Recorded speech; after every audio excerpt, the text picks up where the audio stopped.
लपंडाव या मालिकेच्या आजच्या भागात आपल्याला काय पाहायला मिळणार आहे ते आपण इकडे आज पाहणार आहोत. इकडे जी आता सरकार असते ती कान्हाला विचारत असते की मी सांगितलेलं काम हे तू केलंस का म्हणून. तेव्हा इकडे कान्हा जो आहे त्याला ती नीट सांगते की हे सगळं जे आहे ते तर मी सांगितलं होतं, पण हे सगळं जे काम आहे हे मी तुला करायला सांगितलं होतं, पण तू तर काही केलं नाहीस. म्हणूनच मी तुला आयडिया दिली आणि ती आयडिया हे तू किती चांगल्या प्रकारे निभावली आहेस हे आता तुला माहिती आहे. जाऊ दे, पण तरीसुद्धा मी तुला जे काम सांगितलं होते ते तू केलंस ना म्हणून, असं म्हणून ती कान्हाला विचारत असते.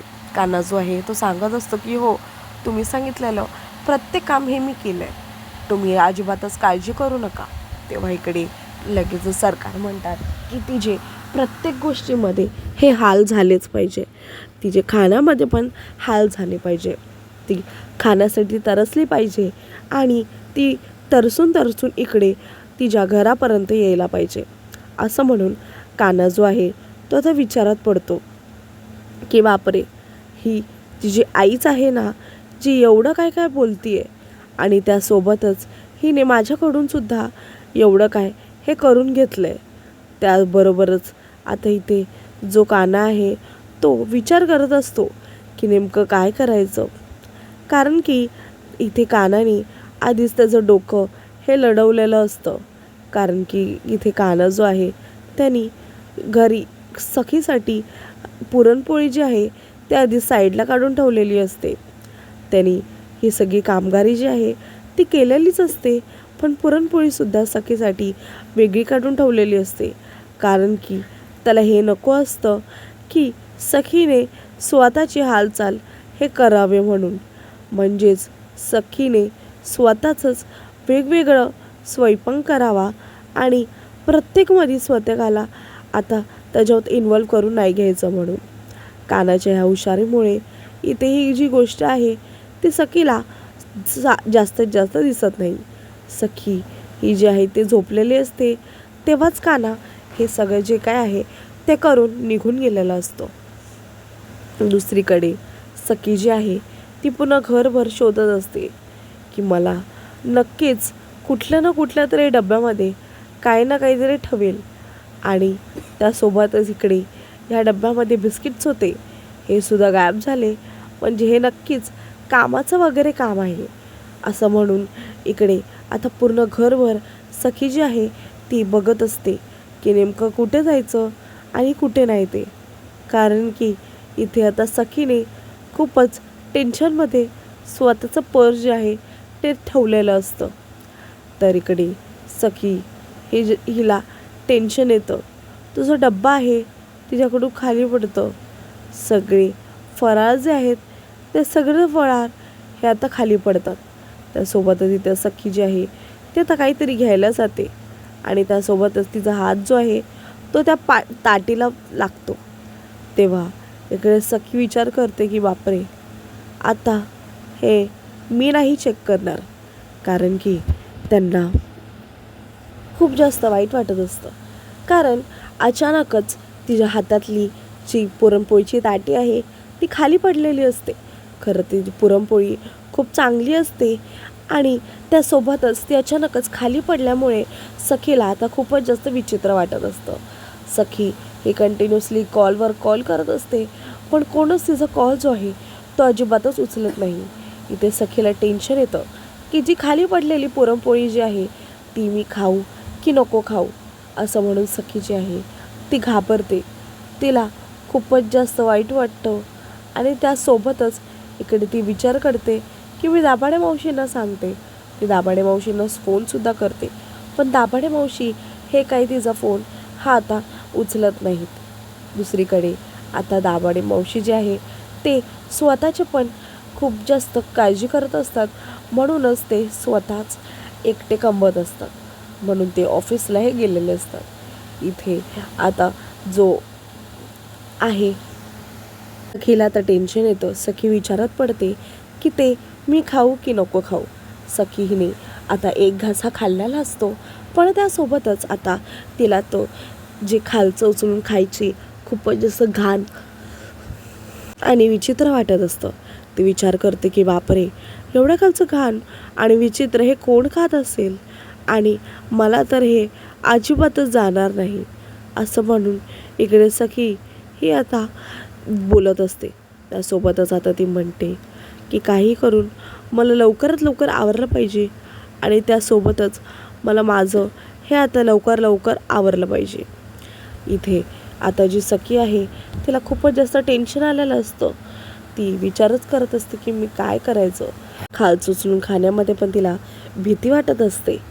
सखी ही विचार करते की बापरे, माझ्या बापाने माझ्या आईला दिलेलं वचन हे मी अजिबातच पूर्ण करू शकत नाही आहे. मला खरंच लाज वाटली पाहिजे. ह्या सगळ्या गोष्टी ह्या मला जमल्या पाहिजे. खरं तर चाळीमध्ये येऊन राहायची हौस ही माझीच होती. सगळ्या गोष्टी या ठीक आहेत, पण बाथरूम हे मी अजिबातच ॲडजस्ट करू शकत नाही. त्यात खाणं हे तर सगळं काही माझ्यापासून वेगळं आहे. इथे अचानकच आता कानाचा मित्र जो आहे तो किरण येतो. किरणला पाहून सखी जी आहे ती शॉक होते. किरण हा सखीला पाहतच असतो. सखीला विचारत असतो की काय झालं, तुम्ही अशी तडकाफडकी बॅग घेऊन आणि असं सॅड तोंड करून कुठे चाललायत म्हणून. तेव्हा लगेचच किरण जो आहे तो सखीला इन्फॉर्म करतो की बापरे, तुम्ही आणि आता ह्याच्यासाठी चाललाय, थांबा तुम्ही, आपण बोलूया. ॲटलिस्ट कान्हाला तरी येऊ दे, कान्हालासुद्धा आपण बोलूया, त्यांच्याशी आपण नीट काही तो आहे तो संवाद साधूया. सखी म्हणते की काही गरज नाही आहे, मला तसंही त्याच्याशी बोलायचं नाही आहे, त्याला दुसरं कोणाशी बोलायचं असेल. असं म्हणून तो पण आता तिथे उभा होता. तेव्हा इथे सखी जी आहे ती त्याला जोरात बोलत सांगते की सरकारनं दिलेला जो प्रॉमिस आहे ते मी निभावू शकले नाही. मी इथे थोडे दिवस सुद्धा राहू शकले नाही. मला या सगळ्या गोष्टी ॲडजस्ट करण्यापासून खूपच जास्त वाईट वाटतं आहे. इथे लगेच ती रिक्षावाल्याला भेटते. रिक्षावाल्याला सांगते की मग तिला कुठे जायचं आहे ते, तिच्या घरी म्हणजेच कामत घरात. आणि त्यासोबतच रिक्षावाला हा तिला हा म्हणतो आणि ती रिक्षामध्ये आता बसून ती निघालेली असते. ती पूर्णपणे विचार करत असते की बापरे, मी हा जो निर्णय घेतला आहे तो चांगला आहे की वाईट आहे म्हणून. तेव्हा इकडे कान्हा जो आहे त्याला आता किरण हा फोन करून सांगत असतो की इथे सखी जी आहे ती निघाली आहे म्हणून. खरं तर त्यांना वाईट वाटत असतं, पण आता कान्हा जो आहे त्याला थोडंसं विचित्रसुद्धा वाटलेलं असतं. कारण की त्याला असं वाटत असतं की सखी ही नाही येणार, पण सखी ही निघालेली असते, ज्याचा करून त्याला सरकारसमोरच कॉल येतो. सरकार जे आहेत ते आता फोनवरची जे काय आहे ते ऐकून खूपच जास्त खुश होऊन जाते. कारण की इथे सरकार जे आहेत त्यांना असं वाटतं की जोपर्यंत सखी ही येत नाही तोपर्यंत मला ही खात्री होणार नाही. पण आता त्यांचे प्लॅनिंग जे असतात ते आता त्यांनी सुरू केलेले असतात. ते विचार करतात की आता आपल्याला पुढचा हा कुठला प्लॅन करायचा आहे. आपण पुढचा प्लॅन असाच काहीतरी करूया की ज्यात आपण सखीला मारून टाकूया. असं म्हणून इथे आता कान्हा जो आहे तो सखीला खूपच जास्त सेव्ह करत असतो. आणि त्यासोबतच तो काहीही करून आता त्या दोघांमध्ये दुसरी कुठलीही गोष्ट जी आहे ती आणत नाही. तो सरकारशी या सगळ्या गोष्टीबद्दल भांडायलासुद्धा रेडी असतो. पण सरकार हे जे आहेत ते पूर्णपणे कान्हाला पाहत असतात आणि म्हणतात की तू एक नंबरचा बेंडोग आहेस, तू मला या सगळ्या गोष्टी सांगूच नकोस. या सगळ्या गोष्टी मी तुला फेकायला सांगितल्या होत्या, पण तू ही सुद्धा काढलीस. असं म्हणून इकडे जे स्त्रीकडे सखी ही विचारतच असते की बापरे, मी एवढंसं सुद्धा टास्क हा कंप्लीट करू शकले नाही आहे. तेव्हा इकडे आता जे सरकार आहे ते सगळ्यांना खाली बोलवतात. त्यासोबतच स्टाफ कान्हा हे सगळं असतात. तेव्हा इथे लगेच सरकार जे आहेत ते आनंदात असतात. ते सगळ्या स्टाफला म्हणतात की सखीची आवडती डिश ही काय आहे. तेव्हा लगेचच आता इथे स्टाफ सांगतो की पास्ता आवडतो त्यांना खूप. तेव्हा लगेचच सरकार हे म्हणतात की ठीक आहे, तिच्यासाठी पास्ता बनवा, डबल पास्ता बनवा, कॉफी बनवा, तिला खूप जास्त आवडते.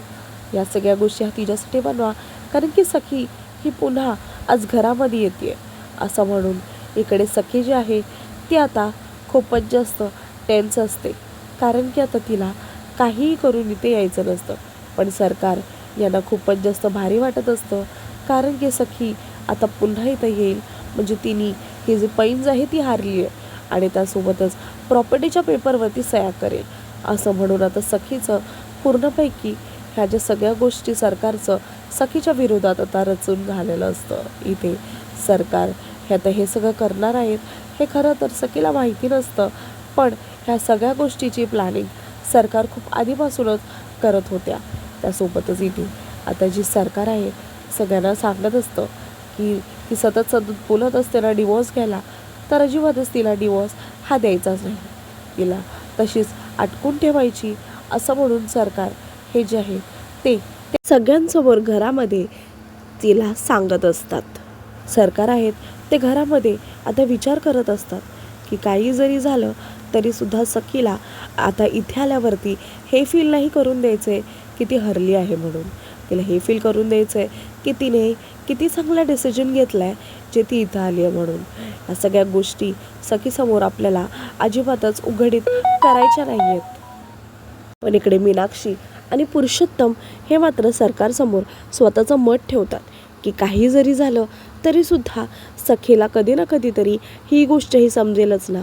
आणि ती गौतमलासुद्धा वॉर्न करते की तू कितीही तिचा लाडका काका असलास पण तरीसुद्धा तिला ह्या सगळ्या गोष्टी ह्या तू समजून द्यायच्या नाही, एवढं मात्र लक्षात ठेव. इथे सखी आता ही ऑलमोस्ट रिक्षाने पोचलेली असते. खरं तर ती त्या रस्त्यातच असते आणि रस्त्यातच यायलाही निघालेली असते. सरकारला फक्त असं होत असतं की कधी ती येते आणि कधी नाही येते. इथे कान्हा हा आता आलेला असतो पुन्हा एकदा. तेव्हा इकडे कान्हा विचारत असतो की अरे विचार फोन कर तुझ्या बायकोला आणि विचार तिला की बापरे ती कधी येते पुन्हा आणि त्यासोबतच इकडे तिला किती वेळ लागणार आहे. तेव्हा इकडे जो गौतम आहे तो विचार करत असतो की बापरे इथे सखी नाही तर मला हे लोक नीटचे काही इज्जत देतसुद्धा नाहीत, असं म्हणून ते सांगत असतात. पण आता इथे सखीची वाट पाहणं त्याच्यासाठी सगळ्यात जास्त महत्त्वाचं असतं.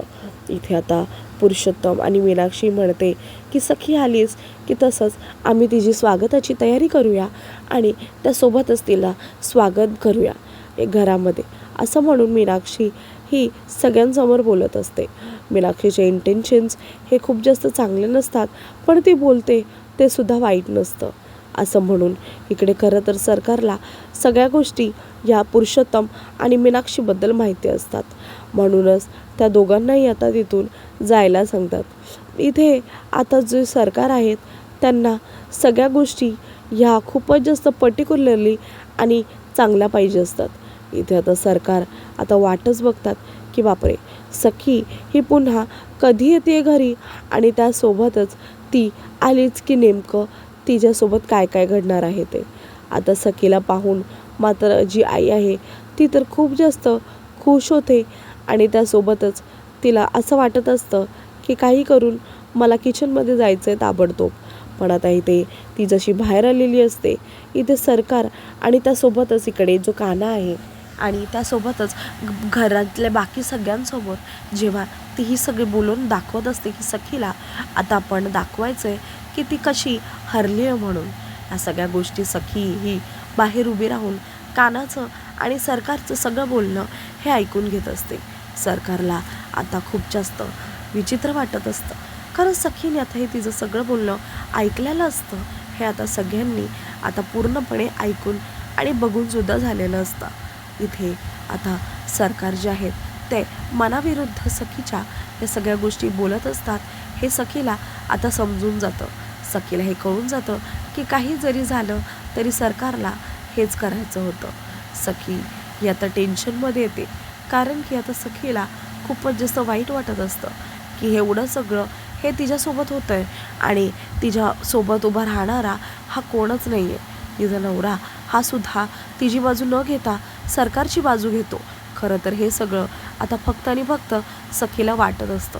इथे आता जो कान्हा आहे तो सुद्धा म्हणत असतो की बरोबर तुम्हीसुद्धा सरकार आहात, मी सरकार, आणि तुमच्या वाटेला असं जाणं हे खूपच जास्त वाईट आणि चुकीचं दिसतंय, असं म्हणून कान्हा जो आहे तो सरकारला सांगत असतो. इथे सरकार जे आहेत ते आता कान्हाचं नीट सगळं बोलणं ऐकत असतो. तर मात्र बाहेर उभं राहील असलेली सखी ही सुद्धा सगळ्या गोष्टी ह्या नीट बोलणं ऐकत असते. कारण की त्यांना खूपच जास्त आनंद झालेला असतो की सखी ही पुन्हा एकदा इथेच रेकॉर्डिंग करायला येते म्हणून. तेव्हा इकडे आता जी सखी आहे ती आता खूपच जास्त टेन्शनमध्ये असते की पुन्हा तिला जायचं आहे, म्हणजे पुन्हा तिने चॅलेंज जो आहे तो हरला आहे म्हणून. असं म्हणून ती स्वतःचीच करायला जात असते. तेव्हा इथे कान्हा ह्यानी पाहिलेलं असतं की बेबी सरकार हे आता दारातच उभेत. म्हणूनच तो नको नको त्या गोष्टी ज्या आहेत त्या बोलायला सुरू करतो. कारण की जसं जसं त्या गोष्टी बोलत जाईल तसं तसं सरकार ह्या अजून बोलत जातील आणि सखीला हे जे काय त्यांचं खरं रूप आहे ते सगळ्यांपैकी सगळं हे समजून जाईल. असं म्हणून इकडे कान्हाचा हा जो प्लॅन आहे तो पूर्णपणे आता वर्क करत असतो. कारण जसं असं तो बोलत असतो तसं तसा आता सरकार जे आहेत ते त्याच्यावरती त्याला प्रत्येक प्रश्नाचं उत्तर हे देत असतात हेच आपण समजूया. कारण की कानाचा हा प्लॅन एवढाच असतो की काही करून बेबी सरकारांना आता ह्यांचं जे खरं रूप आहे ते दिसलंच पाहिजे. म्हणूनच आता इथे जी सखी आहे तिला तिचं खरं रूप हे सगळं दिसतं आणि त्यासोबतच इकडे ती कानाला म्हणते की काही जरी झालं तरीसुद्धा तू सखीला डिवोर्स द्यायचा नाही एवढं मात्र लक्षात ठेव, ठीक आहे. असं म्हणून इथे ती बोलत असते. तेव्हा ताबडतोब सखी ही जी आहे ती मागून बोलते की काही जरी झालं तरीसुद्धा मी कानाला हा डिवोर्स देणारच. आणि हे जे तुम्ही म्हणताय ना माझ्याबद्दल की मी डिवोर्स देणार नाही, तर हे तुमचा खूपच चुकीचा आणि गोड गैरसमज आहे. कारण की आता इथपर्यंत मी आली आहे पण अजिबातच घरापर्यंत तर मी येणारच नाही, एवढं मात्र लक्षात ठेवा. कारण हे मी माझं प्रॉमिस केलेलं अजिबातच विसरत नाही. असं म्हणून इकडे सखी ही सगळ्यांसमोर सांगत असते. आता इथे सरकार यांना धक्का बसतो. ह्यांना असं वाटतं की बापरे, सखी ही जी आहे ती इथपर्यंत आली आणि अजिबातच घरपर्यंत आली नाही, म्हणजे नेमकंच काहीतरी प्रॉब्लेम हा घडला आहे. असं म्हणून इकडे आता सखी जी आहे ती सांगत असते. तेव्हा इकडे सखीला आता खूपच जास्त विचित्र वाटत असतं. कारण की इथे तिची आई ही स्वतःच तिच्या कारस्थानाबद्दल विचार करत असते. ही गोष्ट तिला अजिबातच आवडत नाही. कानाने केलेला प्लॅन आता हा पूर्णपणे वर्क झालेला असतो आणि सखी ही पुन्हा आता चाळीमध्ये जायचं ठरवते. तिचा काका जो आहे तो सुद्धा तिला सपोर्ट करतो. तोच सुद्धा तिला म्हणतो की वाव, हा तूच खरंच सगळ्यात जास्त आणि सगळ्यात भारी निर्णय घेतलायस आणि याच निर्णयामध्ये मी तुझ्यासोबत आहे सखी. असं म्हणून इकडे गौतम काका जो आहे तो सखीला सांगत असतो. तेव्हा इथे आता सखीला खूपच जास्त वाईट वाटत असतं की ती तिच्या फॅमिलीला सोडून बाहेर चालली आहे म्हणून. पण तिची फॅमिली जी आहे ती सतत खूपच जास्त विचित्र आणि वेगळी वागत असते. पण सखी जी आहे ती खूप चांगली आणि चांगलीच वागते. कारण की तिला फुलं हे काय असतात आणि काय असतात हे तिला माहिती असतं. त्याचमुळे आता इथे सखी जी आहे ती खूपच जास्त टेन्शन न घेता ती तिच्या काकांनी सांगितल्यानुसार ती तिथून जायला रेडी असते. कारण की आता सरकारचं तिला हे वागणं अजिबातच पटलेलं नसतं. सरकार खूपच जास्त कन्फ्युजिंग असतात आणि त्यासोबतच इथे आता पुढील भागामध्ये सरकार हे डिरेक्टली जीव घेण्यासाठी निघालेले असतात. सरकार ठरवतात की काही झालं तरीसुद्धा मी जीव हा घेऊन राहणारच.